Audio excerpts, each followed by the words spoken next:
Oklahoma running back Rodney Anderson saw his final season cut short by a knee injury. Photo 11. Brett Deering, Getty Images. Allen Park. The Detroit Lions found a cornerstone piece in Kerryon Johnson via last year's draft, but the team's backfield rotation could look far different next season. Veteran LeGarrette Blount, who led the team with 154 carries in 2018, is a free agent.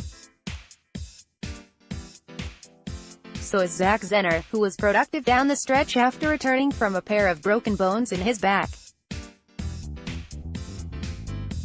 And Theo Riddick, the team's best third-down option the past few seasons because of his pass-catching and pass-blocking ability, is a potential cap casualty with a $4.4 million cap hit for the upcoming season. With a month before the opening free agency and a little more than 2 months until the draft, the Lions are still evaluating their options. Coach Matt Patricia notes the team isn't zeroing in on a specific type of back to complement Johnson. As we push forward into this year, we're still trying to always evaluate those players who can help us, Patricia said at the team season ticket holder summit last week. Certainly, if we can get anybody with that kind of talent that can be a home run hitter at any point in time, we're obviously going to take advantage of that when we can. But there's also something to be said about that guy that can kind of just grind it out, be that powerhouse back. Patricia noted the running back position has become highly specified in the NFL. While three-down players remain the preference, they've become tougher to find. General Manager Bob Quinn chimed in saying the three-down options also cost more, both in free agency and how early they need to be taken in the draft. To get another Kerryon would be great, but it's a matter of cost. Quinn said, there's a perception the Lions will be looking to add a power option to the roster to replace Blount, one who can reliably convert short yardage and goal line carries. ESPN analyst Mel Kiper, during a Tuesday conference call, highlighted a number of options who fit that bill the Lions could look at beyond the first round. Well, I think when you're looking at somebody that's a powerful option, Rodney Anderson, from Oklahoma, coming back from the injury, Elijah Holyfield from Georgia, Benny Snell Jr. from Kentucky, Kiper said, those are some guys.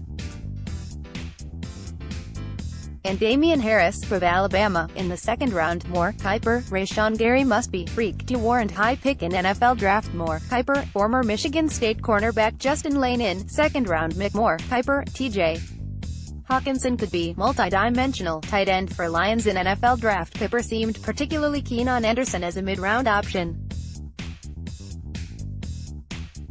A year removed from an 1,161-yard campaign where he averaged 6.2 yards per carry and scored 13 times, the 6'1", 220-pound Anderson suffered a season-ending knee injury in the second game last season. He would be a guy you roll the dice with, and if he can stay healthy, would be really a nice pick at some point in the middle of the draft, Kiper said. Meanwhile, Snell was a workhorse for a surprising Kentucky team, carrying it 289 times for 1,449 yards. Holyfield, son of former heavyweight boxing champion Evander Holyfield, rushed for 1,018 yards on 159 carries while splitting time in the Georgia backfield, but it might be short-sighted to suggest Johnson isn't capable of being the team's short yardage option. After all, he showcased the ability to reliably run more north-south than any back on the roster, including Blount. Still, the Lions won't overwork Johnson, who missed the final 6 games of his rookie year with a knee injury and had some durability issues through high school and college.